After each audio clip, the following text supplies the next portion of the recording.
नमस्कार। आज संवाद कार्यक्रम में हमारे साथ देश के प्रख्यात साहित्यकार डॉक्टर नरेंद्र कोली जी उपस्थित हैं। वो हिंदी साहित्य में सशक्त हस्ताक्षर हैं। उनको पढ़ने सुनने का अपना आनंद है। हिंदी साहित्य में उनका एक अतुलनीय योगदान है। हम आज उनसे हिंदी साहित्य और हिंदी के भविष्य के बारे में कुछ बातचीत करेंगे। सर, आपका कार्यक्रम में बहुत बहुत स्वागत है। नमस्कार। हिंदी दिवस हम हर साल मनाते हैं। इसकी आवश्यकता क्यों है? आज क्यों हमको बार बार इस बात को कहना पड़ रहा है कि हम अपनी भाषा से प्रेम करें और हिंदी को अपनाएं, हिंदी में लिखें, हिंदी में बोलें, हिंदी में सीखें? ये दो प्रश्न हो गए। एक तो हम हर वर्ष क्यों करते हैं, तो हर वर्ष तो हम दिवाली भी करते हैं, दशहरा भी करते हैं, होली भी करते हैं। जो चीज़ें हर वर्ष करते हैं वो बार बार याद दिला करके उसको पक्का करते हैं कि भाई ये आवश्यक है, ये होना चाहिए। और अभी तक हम अपनी भाषा में चूँकि काम करने को अपना अभ्यास नहीं बना पाए हैं, सामान्य जन से लेकर सरकार तक, इसलिए ये आवश्यकता होती है कि लोगों को बतलाया जाए कि भाई आप अपनी भाषा को स्वीकार करें, उससे प्रेम करें, उसके अनुसार चलें, उसमें काम करें। सबसे बड़ी बात यही है जो कि संस्कृत भारती वालों ने जब नारा दिया कि संस्कृत के विषय में मत बोलो, संस्कृत में बोलो, वही हिंदी में भी जो हम चाहते हैं कि हिंदी में आप काम करें। हिंदी में काम करना शुरू कर देंगे तो अपने वो सारी समस्याएं सुलझ जाएंगी, फिर किसी को याद नहीं कराना पड़ेगा। हाँ जी।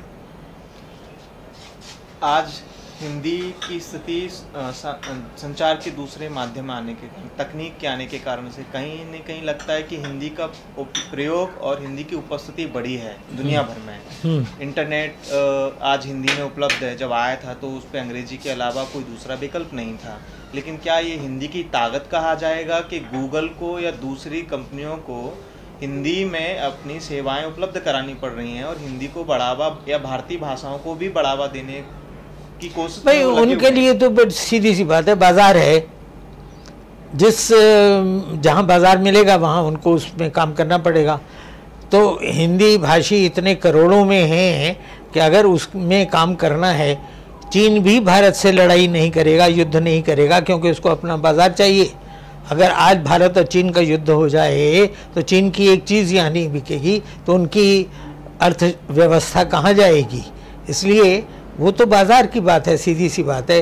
गूगल हो, कोई हो, आज आप माइक्रोसॉफ्ट को कहेंगे, वो आपकी सरकार कहे तो सही कि हमारे कार्यालयों में हिंदी, कंप्यूटर का काम हिंदी में होगा, वो आपको सारा कुछ बना करके दे देंगे। ये तो बाज़ार की आवश्यकता है जी। एक दूसरी बात ये और है कि हिंदी को लेकर जब बात होती है और अंग्रेजी के साथ जब उसको रखने का प्रयास किया जाता है, कहते हैं कि अंग्रेजी लोकप्रिय क्यों है, तो बार बार रोजगार का एक सवाल इसके साथ जोड़ दिया जाता है भाषा के साथ।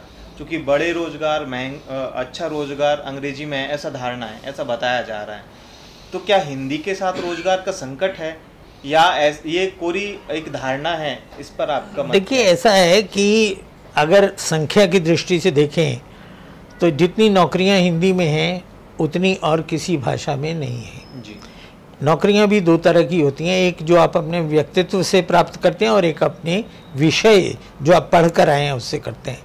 तो व्यक्तित्व वाली नौकरी तो आप पुलिस में जाना चाहें तो कुछ भी पढ़ के चले जाइए, फौज में जाना चाहें तो चले जाइए, और सेल्समैन आप अच्छे बन सकते हैं, वो और चीज़ें हैं। लेकिन अगर केवल भाषा की दृष्टि से देखा जाए तो हिंदी में जितनी नौकरियां हैं, आप संख्या गिन लीजिए तो उतनी नौकरियां और किसी में नहीं है। जो भ्रम है लोगों में कि अंग्रेज़ी से नौकरी जल्दी मिलती है, तो प्रश्न उल्टा ये होना चाहिए कि अंग्रेज़ी से क्यों जल्दी मिलती है? भाई, ये देश है, हमारा है, तो हिंदी से मिलनी चाहिए। तो ये काम एक केरल में हम लोग गए थे एक ट्रांसपोर्टर के पास, तो उसने कहा कि I tell my boys to read Hindi up to standard 8 so that they can get a job in CRPF. होगी ना कामकाजी नौकरी। उसी तरह से बहुत सारी चीज़ें हैं कि जहां आपको अनुवादक की और स्क्रिप्ट राइटिंग की, पढ़ाने की, दूसरी जो नौकरियां हैं वो बहुत सारी नौकरियां जो हैं वो हिंदी के कारण ही आपको मिलती हैं। लेकिन दो भाषाओं का जो लाभ होने की बात है उससे तो किसी को इनकार नहीं है कि यदि आप दो भाषाएं जानते हैं, और कोई भी बच्चा सुविधा से 4 भाषाएं सीख सकता है। ये उन माता पिता की मूर्खता है जो ये मानते हैं कि उनका बच्चा इतना मूर्ख है कि केवल एक भाषा सीखेगा, वो भी अंग्रेज़ी। ये भ्रम है, उसको दूर किया जाना चाहिए। अतिरिक्त भाषा का लाभ उससे कोई इनकार नहीं है। मेरा बड़ा बेटा है, वो हिंदी, अंग्रेज़ी, पंजाबी के साथ साथ वो उसने पुर्तगाली पढ़ी, उसको पुर्तगाली में काम करना था, तो उसका लाभ उसको मिलेगा ही मिलेगा, तो उससे इनकार नहीं है। लेकिन हिंदी उससे, अंग्रेज़ी से हीन नहीं हो जाती। जी, जहाँ हीनता की बात आती वहीं दिक्कत। हीन नहीं है, आपका आत्मबल नहीं है। आप अपने आत्मबल के आधार पर ये कह सकते हैं कि नहीं आती अंग्रेज़ी, एक विदेशी भाषा मुझे नहीं आती तो मैं हीन हो गया। जिनको अपनी मातृभाषा नहीं आती, हीन तो वो हैं। तो ये तो सोचने की अपनी पद्धति है, इसलिए इसमें घबराने की बात नहीं है। ठीक है, अंग्रेज़ी का प्रचलन हमारे देश में है, इसलिए अगर द्विभाषी हम होते हैं तो उसका लाभ उठाते हैं। हम अपने देश में तुर्क के कमाल पाशा और चीन के माओ से तुंग और इजराइल की तरह निर्णय क्यों नहीं ले सके अपनी भाषा को? क्योंकि हमारा पहले प्रधानमंत्री जवाहरलाल नेहरू थे, जो कि न भारतीय थे, न हिंदू थे, न हिंदी वाले थे। वो तो चाहते ही थे कि अंग्रेज़ी में काम चले, इसलिए उनको उन्होंने जब कहा और लोगों ने कहा कि 15 साल लगेंगे, बोले ठीक है चलने दो 15 साल। तो 15 साल वो ख़त्म ही नहीं होने को आए और 70 साल हो गए। तो वो तो उस व्यक्ति के कारण था। जबकि उनके जो राजनीतिक गुरु थे महात्मा गांधी जी, वो तो हिंदी के बड़े पक्षधर। महात्मा गांधी, ठीक है, दुनिया से कह दो कि महात्मा गांधी को ठीक है, महात्मा गांधी उनके गुरु रहे होंगे, पर जब सत्ता हाथ में आ गई तो महात्मा गांधी की ज़रूरत नहीं थी उनको। सीधी सी बात है कि वो माउंटबेटन को, आपको मालूम है कि उन्होंने कहा कि पहला जो राष्ट्रपति या वायसराय को, वो लॉर्ड माउंटबेटन को, कि भारत में कोई उस लायक नहीं है। उसी तरह से उन्होंने जिस समय हमारी सेना के सेना अध्यक्ष की बात आई तो उन्होंने कहा कि हमारे देश में कोई, सेना में कोई ऐसा आदमी नहीं है जो सेना अध्यक्ष बन सके, इसलिए किसी अंग्रेज़ को हम पहला अपना कमांडर इन चीफ बनाते हैं। तो किसी दूसरे सैनिक अधिकारी ने कहा था कि हमारे पास वैसा कोई आदमी नहीं है भारत में जो भारत का प्रधानमंत्री बन सके, इसलिए भारत का प्रधानमंत्री भी किसी अंग्रेज़ को बना देते हैं।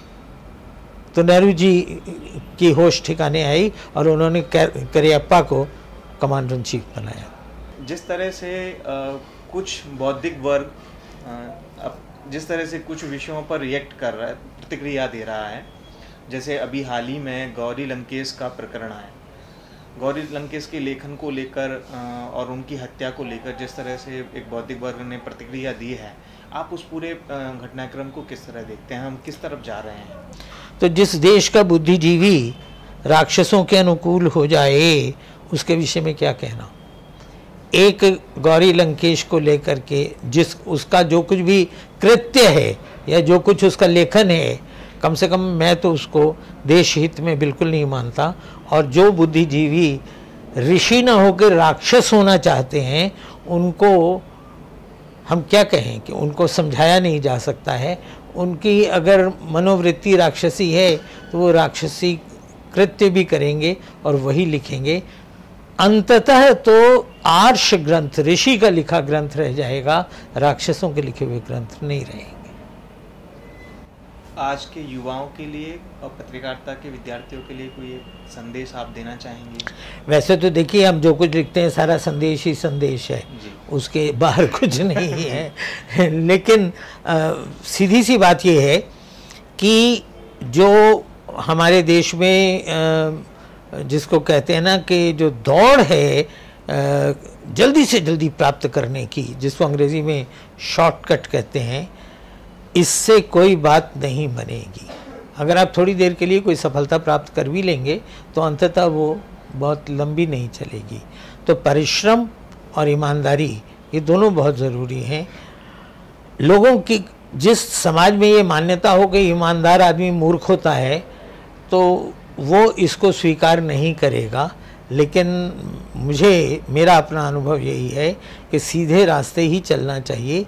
ईमानदारी से, मेहनत से, परिश्रम से आप कर्म करें, क्योंकि हम तो कर्म सिद्धांत को मानते हैं। कर्म करेंगे तो उसका फल मिलेगा। आज का जो नया हमारा पाठक है या वो लोग जो भारतीय संस्कृति से परिचित नहीं हैं, वो ये कहते हैं कि हम कर्म फल को ही नहीं मानते हैं, तो वैज्ञानिक बात मानते हैं। तो मैं उनको ये कहता हूँ कि ठीक है, वैज्ञानिकता से मानो कि जब न्यूटन ने कहा कि every action has its equal and opposite reaction, मानते हो? बोले हाँ, ये तो विज्ञान है। बोले तो ठीक है कि जो एक्शन है वो कर्म है, रिएक्शन जो है वो फल है। तो अगर वो विज्ञान है तो ये क्या है? ये भी तो विज्ञान ही है। इसलिए काम करो, काम के बिना उसका फल नहीं मिलेगा। जी, आजकल जो पत्रकारिता में, मीडिया में हिंदी जिस तरह से इस्तेमाल हो रही है, जिस तरह से उसका उपयोग हो रहा है, जिस तरह से अभारतीय शब्दों का प्रवेश उसमें कराया जा रहा है, उसे आप किस तरह देखते हैं? क्योंकि कहा जा रहा है कि आम बोलचाल की भाषा के नाते हम ये सब कर रहे हैं, लेकिन आप इसके कहीं ना कहीं भाषा को लेकर कुछ खतरे हैं, आप उन्हें किस तरह देखते हैं? मैं तो ये मानता हूँ कि भाषा को आप उसके मूल से जोड़ें। उसकी जो मूल भाषा है, जो आपकी शब्दावली अपनी है, वो इतनी समृद्ध है कि उसमें से जितने शब्द आप चाहें ले सकते हैं, निकाल सकते हैं, उनका अर्थ कर सकते हैं, आधुनिक बना सकते हैं। तो भाषा का निर्माण तो आपको करना है। अब विदेशी शब्दों को लेकर के या दूसरी भाषाओं के शब्दों को लेकर के समझते हैं उससे आपकी भाषा समृद्ध हो रही है, तो ये भूल जाइए, आप अपनी भाषा को नाश कर रहे हैं, उसको नष्ट कर रहे हैं, समाप्त कर रहे हैं। धन्यवाद सर, आपने बहुत सारी बातें हमसे की और बहुत सारा बड़ी स्पष्टता के साथ आपने बहुत सारी बातों पर अपनी राय रखी है, और कहीं ना कहीं हमारे जो दर्शक हैं हमको सुन रहे हैं वो इन बातों को अपने जीवन में लाएंगे और उनका पालन करेंगे और हिंदी को समृद्ध करने का प्रयास करेंगे। आज हमारे साथ थे डॉक्टर नरेंद्र कोहली जी। हमने उनसे बहुत सारी बात करी और आगे भी हम चाहेंगे कि उनसे अलग अलग विषयों पर बात करें। अगले कार्यक्रम में हम फिर किसी और व्यक्तित्व के साथ आपके साथ मिलेंगे और बात करेंगे। तब तक के लिए नमस्कार, जय हिंद।